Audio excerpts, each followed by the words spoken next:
देखो, physical geography की आपको 2 प्लेलिस्ट मिल जाएगी चैनल पे। एक तो जियोमॉर्फोलॉजी के नाम से है, जो कि आपका सेमेस्टर 2 में आता है, और दूसरी प्लेलिस्ट फिज़िकल ज्योग्राफी के नाम से ही है, जिसके अंदर हम एटमॉस्फेयर और हाइड्रोलॉजी डिस्कस करते हैं। चैप्टर नंबर 3 चल रहा था उस बुक का, सेमेस्टर 3 में है ये, राइट? चैप्टर नंबर 3 जो है, इंसुलेशन वाला पार्ट हो चुका है। चैप्टर का नाम है इंसुलेशन एंड टेम्परेचर। तो इंसुलेशन वाला पार्ट हो चुका है। अब हम कर रहे हैं टेम्परेचर। टेम्परेचर एक लैटिन वर्ड है बेसिकली, जिसका मतलब होता है ड्यू मेजर। अब टेम्परेचर की डेफिनेशन क्या होती है? बेसिकली हम क्या देखते हैं temperature? Degree of hotness of a body, कि एक बॉडी में कितनी हीट है, वही तो टेम्परेचर होता है। फीवर हम चेक करते हैं, तो व्हाट डज इट मीन? कि हमारी बॉडी का जो टेम्परेचर वो कितना है, हमारी बॉडी में कितनी हीट है। ठीक है, पढ़ रहे हैं हम क्या? ज्योग्राफी। तो ज्योग्राफी में टेम्परेचर क्या होता है? वही कि भाई अर्थ के एटमॉस्फेयर में कितनी हीट है। और कैसे नापते हैं टेम्परेचर को? स्टैंडर्ड कंडीशंस जब होते हैं तो हम अर्थ से 1 मीटर ऊपर का टेम्परेचर नापते हैं हवा का, कि उस हवा में कितनी हीट है। ठीक है, तो डेफिनेशन क्या है टेम्परेचर की? Temperature of a place is a degree of heat contained in air at about 1 meter above the surface under standard condition. Simple words में temperature is a measure of degree of hotness of a body. Simple. आपको पता ही है कि भाई जो आपकी, हमने पिछली ही वीडियो में पढ़ा था कंडक्शन, राइट? कंडक्शन में हमने देखा था कि जो एनर्जी है वो फ्लो करती है वार्मर से कूलर बॉडी। अब वार्मर बॉडी यानी कि टेम्परेचर ज़्यादा होगा, और कूलर बॉडी यानी कि टेम्परेचर कम होगा। तो जो हीट एनर्जी है वो फ्लो करेगी हाई टेम्परेचर के सब्सटेंस से लो टेम्परेचर के सब्सटेंस से। ठीक है, इंसुलेशन हम पढ़ चुके हैं, टेम्परेचर की डेफिनेशन बता दी। अब हम लोग कई बार क्या करते हैं कि टेम्परेचर और इंसुलेशन को सेम चीज़ मान लेते हैं, लेकिन वो सेम होती नहीं है। तो डिफरेंस क्या है इंसुलेशन और टेम्परेचर के बीच में, ज़रा ये देख लेते हैं। इंसुलेशन क्या है? जो सन से रेज़ आपके पास आ रही हैं, हीट रेज़ जो हैं, और इंसुलेशन से क्या हो रहा है? टेम्परेचर बढ़ रहा है। तो इंसुलेशन तो कॉज है टेम्परेचर का, इंसुलेशन तो हीट एनर्जी है, और कितनी हीट एनर्जी है उसका जो मेजर है वो टेम्परेचर है। अब इंसुलेशन को मेजर करते हैं कैलोरीज़ में, और टेम्परेचर को मेजर करते हैं आपकी डिग्रीज़ में या सेल्सियस में या फ़ारेनहाइट पे बेसिकली। ठीक है, अब इंसुलेशन यानी कि हीट एनर्जी। अब हीट एक सब्सटेंस से दूसरे सब्सटेंस तक ट्रैवल नहीं करती if they have different amounts of heat contain in them. ठीक है, लेकिन डिफरेंट लेवल ऑफ टेम्परेचर्स पे हीट जो है वो ट्रांसफ़र करती है। कहने का मतलब क्या है? इंसुलेशन का केस, इंसुलेशन क्या है? हीट एनर्जी है। अब हीट जो है वो एक सब्सटेंस से दूसरे पे ट्रैवल नहीं करती, हीट थोड़ी ट्रैवल करेगी। लेकिन एक सब्सटेंस का टेम्परेचर अगर क्या है, वार्मर है यानी कि ज़्यादा है, एक सब्सटेंस कूलर है, उसका टेम्परेचर क्या है, कम है। तो जो हीट है वो तब ट्रैवल करेगी आपकी टेम्परेचर के बेसिस पे। ठीक है, देखो थोड़ी आसानी से समझाती हूँ एग्जाम्पल लेके। देखो, फर्स्ट लाइन क्या लिख रखी है कि heat can not travel from one body to another even if they have different amount of heats. Right, imagine करो आपके पास 2 ऑब्जेक्ट हैं। एक बड़ा सा गर्म स्टोन है, बिग हॉट स्टोन, और एक स्मॉल वार्म स्टोन। तो जो बड़ा स्टोन है उसके अंदर हीट ज़्यादा है क्योंकि वो बड़ा है, right? But if both the stones at same temperature, हम मान लेते दोनों गर्म हैं, तो हीट थोड़ी उनमें से मूव कर पाएगी। क्यों? Because heat doesn't care about how much total heat an object has. It only cares about temperature difference between two object ना। मान लो दोनों ही गर्म है आपकी, एक बड़ा सा आपका स्टोन है, एक छोटा स्टोन है, दोनों गर्म है, सेम टेम्परेचर पे है, लेकिन बड़े स्टोन में ज़्यादा हीट है, छोटे स्टोन में कम हीट है। इसका मतलब ये थोड़ी कि जो हीट है वो बड़े स्टोन से छोटे स्टोन पे चली जाएगी, नहीं। ठीक है, अगर वो सेम टेम्परेचर पे है तो हीट मूव नहीं करेगी। ठीक है, दूसरी लाइन क्या है कि heat can travel from one body to another if their temperatures are different. इसका सुनो एग्जाम्पल। मान लो एक गर्म कप है चाय का, ठीक है, और एक ठंडी स्पून है। अब चाय जो है वो गर्म है, उसका टेम्परेचर ज़्यादा है, और जो स्पून है वो ठंडी है, उसका टेम्परेचर कम है। तो अगर आप स्पून को चाय के कप में रखोगे तो हीट अब फ्लो करेगी। तो हीट फ्लो कब करती है? जब टेम्परेचर में डिफरेंस आता है। ठीक है, अगर 2 ऑब्जेक्ट सेम टेम्परेचर पे तो हीट थोड़ी फ्लो करेगी। तो इसने यही तो बोला है कि हीट जो है वो ट्रैवल नहीं करेगी एक सब्सटेंस से दूसरे सब्सटेंस तक, बेशक उन दोनों सब्सटेंस में डिफरेंट अमाउंट ऑफ हीट है। ये जो एग्जांपल लिया, एक बड़ा पत्थर है एक छोटा पत्थर है, बड़े पत्थर में ज़्यादा हीट है तो डिफरेंट अमाउंट ऑफ हीट है दोनों में, बड़े पत्थर में और छोटे पत्थर में, लेकिन हीट तो ट्रैवल नहीं करेगी ना। हीट कब ट्रैवल करेगी? जब टेम्परेचर डिफरेंस आता है। ठीक है, नेक्स्ट पॉइंट है, देखो अब ध्यान से समझना ये वाला point, 5th point, a substance can have high temperature even if it does not have large amount of heat. Obvious सी बात है। सबसे पहले इसके लिए ना डिफरेंस समझना होता है टेम्परेचर और हीट में। देखो आपको जब पढ़ा होगा आपने कि अच्छा डिफरेंस देख रहे हो इंसुलेशन और टेम्परेचर में, तो पता लग रहा हो कितना आसान है। टेम्परेचर तो भैया आप मेजर कर रहे हो डायरेक्ट, और इंसुलेशन ऊपर से जो आ रही है सन रेज, वो हीट एनर्जी। ठीक है, अब ये 4th और 5th पॉइंट काफ़ी कंफ्यूजिंग लग रहे होंगे। चलो 4th तो मैंने समझा दिया, तो समझ में आ गया होगा, खुद से पढ़ा हुआ थोड़ा सा लगा होगी क्या लिख दिया। ठीक है, अब जरा समझते हैं ये चीज़ हम 5th में, जो इंसुलेशन में 5th पॉइंट दे रखा है उसको। पहले तो हम देखते हैं टेम्परेचर और हीट में थोड़ी सी चीज़। ठीक है, अब देखो मान लो आप एक पटाखा फोड़ते हो, ठीक है, उससे जो स्पार्क आएगा हो सकता है कि उसका बहुत ज़्यादा हाई टेम्परेचर हो सकता है, इवन 1000 ऑफ डिग्री सेल्सियस, मतलब स्पार्क फ्रॉम अ फायरवर्क की अगर हम बात करें तो। ठीक है, अब जो पार्टिकल्स हैं उस स्पार्क में वो बहुत क्विकली मूव करते हैं, इसका मतलब काइनेटिक एनर्जी बहुत ज़्यादा है, इसकी वजह से टेम्परेचर हाई आता है। ठीक है, लेकिन है तो वो छोटा सा स्पार्क ना, बहुत छोटा सा है, तो इतनी सारी एनर्जी तो उसमें नहीं होगी, even though it is very hot. But वो ऐसा तो नहीं है इतना ज़्यादा टेम्परेचर अगर निकल के आ रहा है तो इसका मतलब ये थोड़ी वो धरती को जला देगा, या पेज पे अगर रख के आप जला रहे हो तो तब उसको जल जाएगा पेज नीचे से, नहीं ना, क्योंकि इतनी हीट नहीं है उसमें ट्रांसफ़र करने के लिए। टेम्परेचर समझ में आया? टेम्परेचर क्या है? बेसिकली आप मेजर कर रहे हो कितनी कोई चीज़ कितनी गर्म है। बेसिकली अब देखो आप पानी उबाल रहे हो, मान लो अब आप पानी उबाल रहे हो, तो अगर आपको दिख रहा है कि पानी बहुत स्पीड से मूव कर रहा है तो आपको पता लगेगा कि बहुत ज़्यादा उबल गया ये, है ना। टेम्परेचर का मतलब यही है ना कि हाउ हॉट समथिंग इज़। तो अभी मैंने जो एग्जांपल दिया आपको ये कि भाई पार्टिकल्स जो है स्पार्क के वो बहुत क्विकली मूव करेगा, काइनेटिक एनर्जी ज़्यादा है, इसका मतलब टेम्परेचर ज़्यादा है। तो अब समझ में आया पार्टिकल मूव करने वाली बात मैं क्या बोल रही थी। टेम्परेचर ज़्यादा है यानी कि कितनी चीज़ वो बहुत ज़्यादा गर्म है, और गर्म है तो पार्टिकल्स बहुत फास्ट मूव करते हैं। और हीट क्या होती है? Total amount of energy substance में, जो कि टेम्परेचर पे भी डिपेंड करती है, और जो सब्सटेंस है उसमें कितने पार्टिकल्स हैं बेसिकली उस पर भी डिपेंड करती है। ठीक है, तो जो ये आप स्पार्क जो होता है फायरवर्क्स वगैरह में, ठीक है, उसका टेम्परेचर हाई होता है बट उसके अंदर इतनी ज़्यादा एनर्जी नहीं होती। तो इसीलिए this is why a small very hot object can have high temperature but ज़्यादा हीट नहीं। एंड सिमिलरली एक लार्ज एक कूलर ऑब्जेक्ट में ज़्यादा हीट हो सकती है, इवन उसका टेम्परेचर कम है। इस पॉइंट समझ में आया? अभी दूसरी लाइन देखो, टेम्परेचर में जो 5th पॉइंट लिखा हुआ है कि a substance may be having high amount of heat even if it is at low temperature। Obviously ये भी ट्रू हो सकता है। कैसे? मान लो एक लेक है, large lake of cold water, imagine करो, उसका टेम्परेचर बहुत ऑब्वियसली कम होगा, मान लो 10 डिग्री सेल्सियस के आसपास है। अब लेक बहुत ज़्यादा है, उसके अंदर बहुत सारा पानी है, तो उसके अंदर बहुत सारी हीट एनर्जी स्टोर होगी। ठीक है, अब इवन दो जो एक इंडिविजुअल ड्रॉप है उस पानी की वो इतनी गर्म नहीं है, लेकिन हम हर एक ड्रॉप पानी की मिलाओ तो सोचो कितनी ज़्यादा हीट एनर्जी उसमें होगी। वो तो एरिया की वजह से एनर्जी डिस्ट्रीब्यूट हो गई है।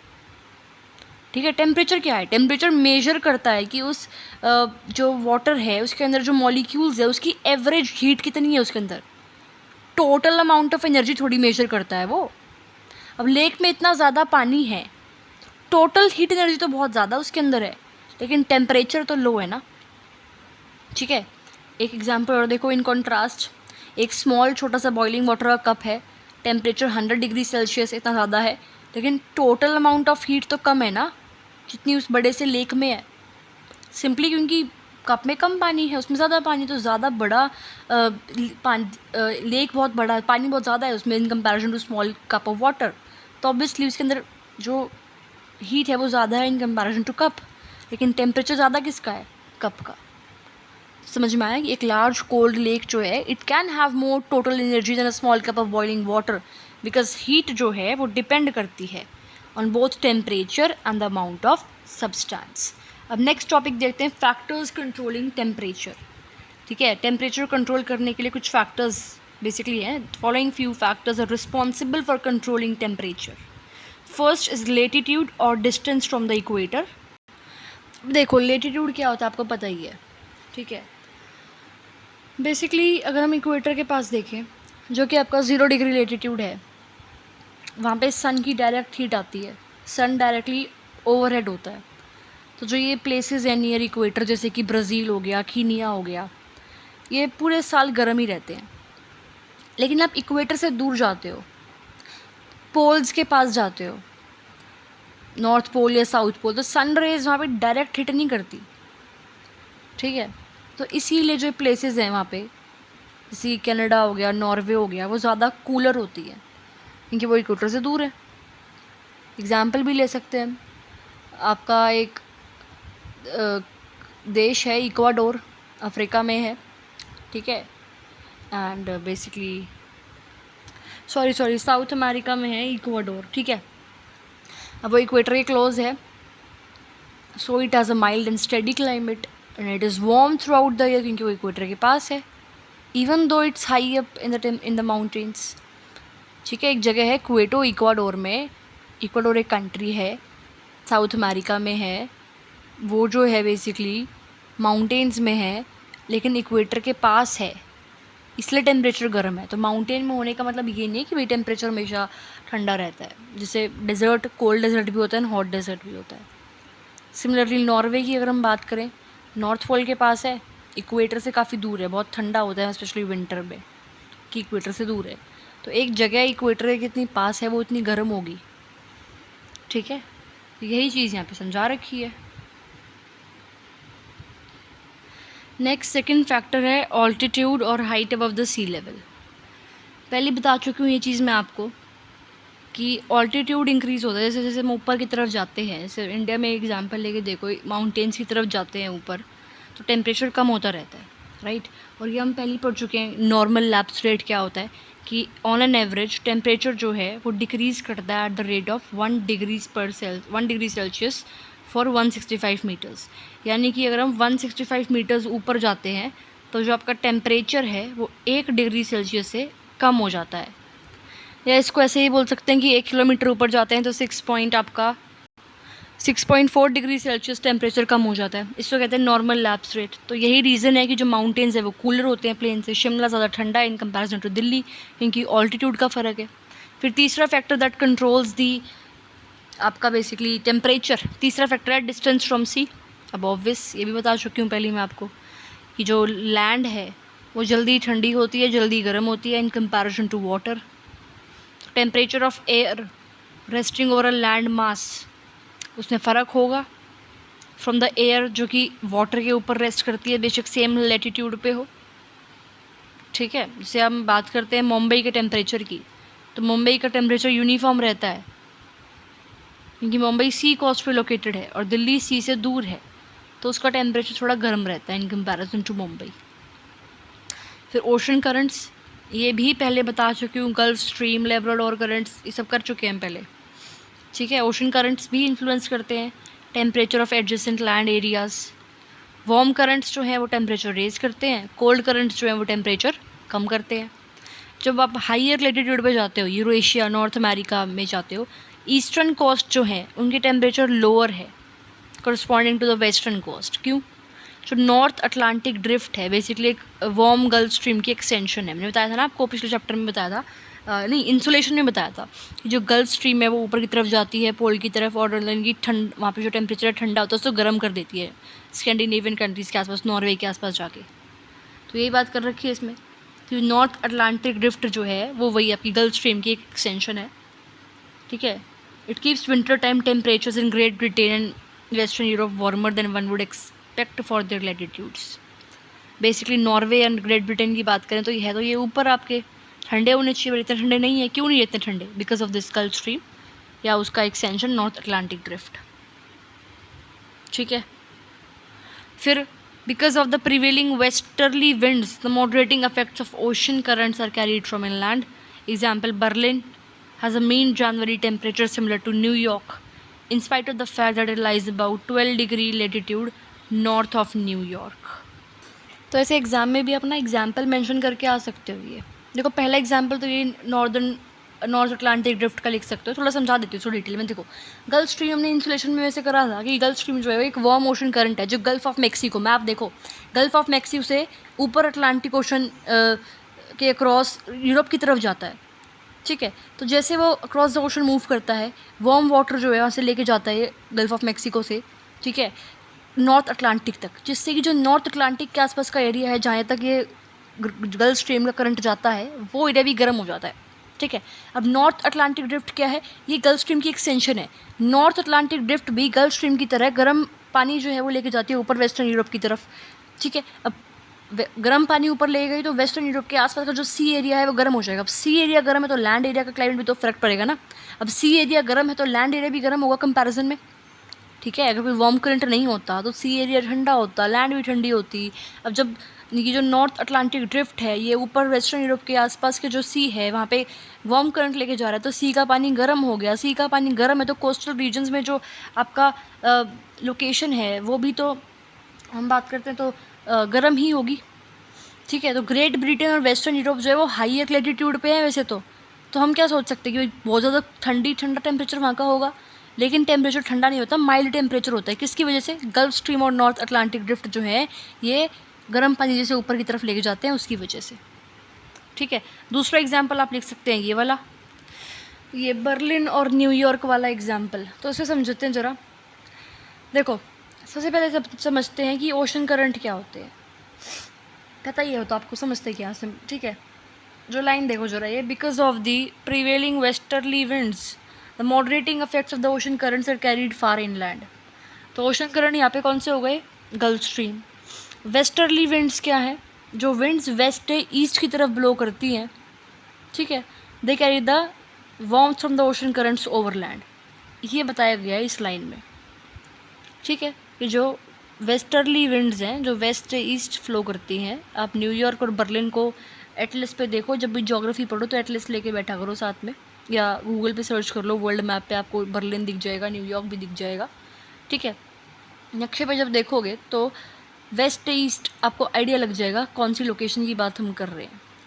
ठीक है, अब जब आप मैप पे देखोगे तो आपको दिख रहा होगा कि जो बर्लिन है वो न्यूयॉर्क के नॉर्थ में है, ऑब्वियसली वही। ठीक है, न्यूयॉर्क आपका यूएसए में मिलेगा, बर्लिन आपका ऊपर जर्मनी।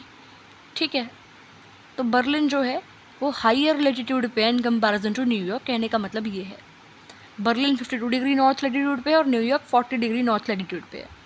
अब बर्लिन ऊपर है, फर्दर नॉर्थ में है, तो इसका मतलब बर्लिन का जो टेम्परेचर है वो इन कंपैरिजन टू न्यूयॉर्क गर्म होना चाहिए, राइट। लेकिन होता क्या है, जो वार्म ओशन करंट्स हैं जो वेस्टर्ली विंड्स लेके जाती हैं ऊपर की तरफ बर्लिन की तरफ, उसकी वजह से तो जो वार्म ओशन करंट्स हैं और वेस्टर्ली विंड्स हैं उसकी वजह से बर्लिन की तरफ जाती हैं गर्म हवाएं। तो बर्लिन के आसपास की सी गर्म हो गई, इसीलिए उधर जो है टेम्परेचर इतना ठंडा नहीं होगा। ठीक है, बर्लिन के ऊपर की जो हवा है वो गर्म हो जाएगी वार्म ओशन करंट की वजह से। तो वेस्टर्ली विंड्स कैरी करते हैं इस वार्मर एयर को ओवर टू बर्लिन, तो विंटर टेम्परेचर जो है सिमिलर टू न्यूयॉर्क हो जाते हैं, इवन दो बर्लिन जो है वो फर्दर नॉर्थ में है। ठीक है, सिंपल लैंग्वेज में अगर देखो तो क्या बता रखा है कि जो वार्म ओशन करंट्स हैं और जो वेस्टर्ली विंड्स हैं वो हेल्प करती हैं बर्लिन के विंटर टेम्परेचर को गर्म रखने में। जितना हम एक्सपेक्ट करते हैं कि वही वो न्यूयॉर्क से नॉर्दर्न लेटीट्यूड पे है तो टेम्परेचर न्यूयॉर्क के कंपैरिजन में ज़्यादा ठंडा होगा, बट नहीं, टेम्परेचर उसका न्यूयॉर्क के जैसा ही है। रीजंस हमने पढ़ी लिए। तीसरा एग्जाम्पल जो आपका ये ओशन करंट वाला पॉइंट है, इसमें हम लिख सकते हैं जो दे रखा है ये, the influence of cold currents is most pronounced in the tropics और during the summer months in mid latitudes. Example भी दे रखा है, the cold Benguela current of western coast of southern Africa moderate the tropical heat. Again atlas लेके बैठा करो। सबसे पहले देखते हैं कोल्ड करंट क्या होता है। अब जो कोल्ड वाटर की स्ट्रीम्स हैं जो अलोंग द कोस्ट फ्लो करती हैं, पोल्स से या कोल्डर रीजन से आती है और ट्रॉपिक्स की तरफ या वार्मर एरियाज़ की तरफ फ्लो करती हैं। जैसे आपके ऊपर एग्जाम्पल में देखा है हमने hot current, warm current basically. तो वार्म करंट कौन से हैं, इंसुलेशन में पढ़ा भी था, जो इक्वेटर से पोल की तरफ जाते हैं। कोल्ड करंट कौन से हो गए, जो कोल्ड एरिया से यानी कि पोल से गर्म एरिया यानी कि ट्रॉपिक की तरफ आएंगे। ठीक है, अब उनका इफेक्ट क्या है ट्रॉपिक्स में, ट्रॉपिकल हीट को मॉडरेट करना। अब जो ओशन करंट है वो एक ट्रॉपिकल रीजन में आता है, तो ट्रॉपिकल रीजन के ऊपर की जो हवा होती है तो ठंडा कर देता है, तो क्लाइमेट जो है उतना हॉट नहीं होता है उसकी वजह से। एग्जाम्पल दे रखा है फिर उसका कि जो बेनिगुएला करंट है of the western coast of southern Africa एक कोल्ड करंट है। मैप देखो, वर्ल्ड मैप, अफ्रीका कॉन्टिनेंट देखो, सदर्न अफ्रीका जो है उसके वहाँ पे देखो, साउथ अफ्रीका एक कंट्री है सदर्न अफ्रीका में कॉन्टिनेंट में, उसका वेस्टर्न कोस्ट देखो। ठीक है, नॉर्थ ऊपर, साउथ नीचे, ईस्ट आपके राइट हैंड की तरफ, वेस्ट लेफ्ट हैंड की तरफ। तो वेस्टर्न कोस्ट सदर्न अफ्रीका देखोगे वहाँ पे एक कोल्ड करंट है बेनगुएला करंट। ठीक है, वो फ्लो करता है फ्रॉम साउथ और northward along the coast जाता है। तो ये कोल्ड करंट जो है ये हेल्प करता है coastal areas of the countries की जो साउथ अफ्रीका है उसको कूलर रखना compare to other tropical regions जिसके अंदर ऐसा करंट नहीं होता। समझ में आया? तो इफेक्ट क्या होता है इसका मिड लेटीट्यूड्स में, समर मंथ्स में, कूलिंग इन समर के टाइम पे जो कोल्ड ओशन करंट्स है वो मॉडरेट कर देते हैं, इंटेंस हीट को रिड्यूस कर देते हैं मिड लेटीट्यूड के रीजन्स पे। ठीक है, एग्जाम्पल एक और बता देती हूँ आपको, जैसे कैलिफोर्निया के कोस्ट पे कोल्ड करंट आपको मिलेगा। ठीक है, उसकी वजह से समर टेम्परेचर जो है वो कम हो जाते हैं वहाँ पे, क्योंकि कोल्ड वाटर की वजह से जो है क्या होता है, एयर भी कोल्ड हो जाती है उस एरिया की। तो समझ में आया क्या चीज़ है कि कोल्ड ओशन करंट की वजह से टेम्परेचर कम हो जाता है जहाँ वो फ्लो करते हैं, ट्रॉपिक्स में फ्लो करते हैं तो ट्रॉपिक्स का टेम्परेचर कम हो जाता है और समर के टेम्परेचर को लेस इंटेंस बना देते हैं। जो कोल्ड ओशन करंट है जैसे कि आपका ये बेनिगुएला करंट है, ये हेल्प करता है ट्रॉपिकल एरियाज़ में हीट को मॉडरेट करने के लिए, और इवन जो मिड लेटीट्यूड रीजन्स है उसमें ये कोल्ड करंट जो है समर के टेम्परेचर को मॉडरेट कर देते हैं। ठीक है, अब नेक्स्ट है प्रीवेलिंग विंड्स। अब ये तो आपको पता ही है कि जो हॉट विंड्स हैं वो टेम्परेचर को बढ़ाती हैं और जो कोल्ड विंड्स हैं वो टेम्परेचर में गिरावट लेके आती हैं। सिरको जो है एक हॉट विंड है जो कि सहारा डेजर्ट से इटली की तरफ ब्लो करती है। सहारा डेजर्ट कहाँ है, नक्शे पे देखो, वर्ल्ड मैप पे इटली कहाँ है वर्ल्ड मैप पे देखो, तो इससे मैप भी स्ट्रॉन्ग होता है। ठीक है, अब क्या बोला है इसने कि सिरको एक हॉट विंड है, सहारा डेजर्ट से ऊपर इटली की तरफ जा रही है, गर्म है, ये गर्म विंड है, एक जगह पे जा रही है तो वो एरिया भी गर्म हो जाएगा, तो गर्म हो गया यानी कि टेम्परेचर बढ़ गया, तो उसकी वजह से इटली का टेम्परेचर भी बढ़ जाता है। सिमिलरली चिनूक जो है, it becomes a hot wind when it descends from the slopes of Rockies and cause a steep rise in temperature of Great Plain of North America। समझ में आ गया? वो ये भी चिनूक विंड है, वो एक वार्म ड्राई विंड है। ठीक है, that occurs when air descends the eastern slopes of North Mountains and Rocky Mountains in North America। ठीक है, जैसे रॉकी माउंटेन्स के ऊपर विंड ब्लो करती है तो it starts as a moist air. ठीक है, जब ये मॉइस्ट एयर माउंटेन के ऊपर राइज करती है तो वो कूल डाउन कर देती है। ठीक है, कूल्स डाउन, और वो जो हवा है बेसिकली वहाँ पे फिर वो बारिश क्रिएट कर देती है। फिर जैसे वो रॉकी माउंटेन के नीचे जाती है आपकी ये ईस्टर्न साइड पे जो ये विंड्स जाती हैं वो आपकी ड्राई और गर्म विंड्स बन जाती है। समझ में आया? थोड़ा और समझाती हूँ, मैप लेके बैठो, समझ में आएगा तब। सबसे पहले चिनूक विंड होती क्या है? देखो वैसे तो एक लाइन रट सकता है कोई भी कि एक बहुत गर्म, बेसिकली जब स्लोप ऑफ रॉकी से डिसेंड डाउन करती है तो गर्म बन जाती है, टेम्परेचर बढ़ा देती है नॉर्दर्न अमेरिका के प्लेन का। सिंपल, डिटेल में समझो। चिनूक विंड क्या है? पहली बात तो एक गर्म विंड है जो कि ब्लो करती है रॉकी माउंटेन के ईस्टर्न साइड से और नीचे जाती है नॉर्थ अमेरिका की तरफ। समझ में आया? मतलब रॉकी माउंटेन्स है, उसका जो ईस्टर्न स्लोप है, ईस्टर्न उसकी साइड है, वहाँ पे ये ब्लो करती है, नीचे की तरफ जाती है नॉर्थ अमेरिका के प्लेन्स में। समझ में आ गया? ठीक है, अब जब विंड जो है वो जब वेस्टर्न साइड ऑफ रॉकीज़ में ब्लो करती है तो वो ठंडी हो जाती है, और जब ऊपर की तरफ आती है तो अपने मॉइस्चर को लूज़ कर देती है और बारिश कर देती है। फिर जब वो ईस्टर्न की साइड आती है तो उसमें मॉइस्चर नहीं होता, तो इसीलिए जो ये हवाएं गर्म बन जाती है, ये वो ईस्टर्न साइड पे होती है रॉकी माउंटेन के। ठीक है, अब जो ये वार्म ड्राई विंड है, जब ये ईस्टर्न माउंटेन्स का एरिया क्रॉस करके बेसिकली हम बात करते हैं तो नॉर्दर्न प्लेन्स में आती है, सॉरी आई मीन जो ग्रेट प्लेन है नॉर्थ अमेरिका का उसमें आती है, तो टेम्परेचर जो है वो इंक्रीज़ हो जाता है, यानी कि ऑब्वियसली गर्म हो जाता है, टेम्परेचर बढ़ जाता है। समझ में आया? शिनूक विंड एक विंड जो कि माउंटेन से राइज करती है, माउंटेन से नीचे आती है वो, तो नॉर्थ अमेरिका का जो प्लेन है उसको गर्म कर देती है। ख़त्म। Very hot and dry wind, उसको हम लू कहते हैं, वो नॉर्थ इंडिया में भी ब्लो करती है समर में और टेम्परेचर बढ़ा देती है। इसके कॉन्ट्रेरी जो मिस्ट्रल विंड्स हैं यूरोप की, और जो साउथ एशिया से चाइना में ब्लो करती है विंड्स, ये आपकी टेम्परेचर को कंसिडरेबली कम कर देती है। ठीक है, नेक्स्ट है एस्पेक्ट्स ऑफ स्लोप। ऑब्वियसली इसकी वजह से भी टेम्परेचर जो है वो इफेक्ट होता है। डायरेक्शन ऑफ स्लोप और उसका जो एंगल है वो कंट्रोल करता है अमाउंट ऑफ सोलर रेडिएशन जो कि किसी एरिया में आती है। जौन से स्लोप सन की तरफ ज़्यादा है वहाँ पे सन की जो रेडिएशन है वो ज़्यादा होंगी, और जौन से स्लोप सन की तरफ नहीं है वहाँ पे सन की रेडिएशन, सोलर रेडिएशन कम आएगी। बताया था मैंने पिछली वीडियो में आपको, इंसोलेशन वाली वीडियो में, जो सदर्न स्लोप्स है हिमालयाज़ के वहाँ पे सन ओवरहेड होता है, तो वहाँ पे डायरेक्ट सनरेज आती है as compare to northern slopes of the Himalayas. तो इन मैनी वैलीज जो settlements in cultivation are therefore concentrated on southern slopes, इसीलिए सदर्न स्लोप्स जो हैं वहाँ पे सेटलमेंट्स वगैरह कल्टिवेशन होती है, और नॉर्दर्न स्लोप्स जो हैं हिमालयाज़ के वो फॉरेस्टेड रहते हैं। हमारी कंट्री में इस फिनोमेना को हम देख ही सकते हैं हिमालयन रीजन में बहुत सिंपल तरीके से। नेक्स्ट है nature of land surface. Obviously अब जो एरिया है जो स्नो से या फॉरेस्ट से कवर्ड है, वहाँ पे सनराइज आती है तो उसको रिफ्लेक्ट बैक कर देता है, तो टेम्परेचर कम रहता है। लेकिन ऑन द अदर हैंड अगर देखें तो सैंड है या ब्लैक सॉइल है वो सोलर रेडिएशन को एब्जॉर्ब करती है और टेम्परेचर बढ़ जाता है, गर्म एरिया बन जाता है। क्लाउड्स एंड रेनफॉल से भी फ़र्क पड़ता है। अब एरियाज़ में जहाँ पे ज़्यादा क्लाउड है, ज़्यादा बारिश आ रही है, मौसम ठंडा रहता है, टेम्परेचर हाई नहीं होता, क्योंकि क्लाउड्स जो होते हैं उस एटमॉस्फेयर में वो सनलाइट को वापस से रिफ्लेक्ट बैक कर देते हैं। ठीक है, तो वर्टिकल रेज बेशक सन की आए, रिफ्लेक्ट बैक हो जाएंगी तो एरिया ठंडा रहेगा। इन कंपैरिजन अगर हम देखें इक्वेटोरियल रीजन को, ठीक है, अब इक्वेटोरियल रीजन अगर मान लो वहाँ पे बहुत सारे क्लाउड्स हैं, तो वहाँ पे इक्वेटोरियल रीजन पे डायरेक्ट सनरेज पड़ती है, वर्टिकल पड़ती है सनरेज, फिर भी टेम्परेचर कम रहेगा। क्यों? क्योंकि क्लाउड ने रिफ्लेक्ट बैक कर दिया सनरेज को।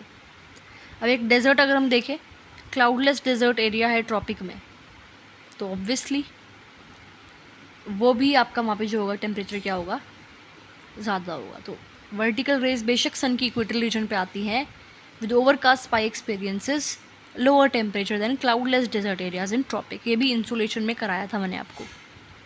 ठीक है, नेक्स्ट टॉपिक है हॉरिजॉन्टल डिस्ट्रीब्यूशन ऑफ टेम्परेचर। इसको नेक्स्ट वीडियो में देखते हैं। देखो अगर आपने आराम से देखा होगा ना इंसुलेशन वाला टॉपिक, तो आपको सारे फैक्टर्स जो हैं ईजिली समझ में आ गए होंगे। अब बाकी देखते हैं नेक्स्ट वीडियो में।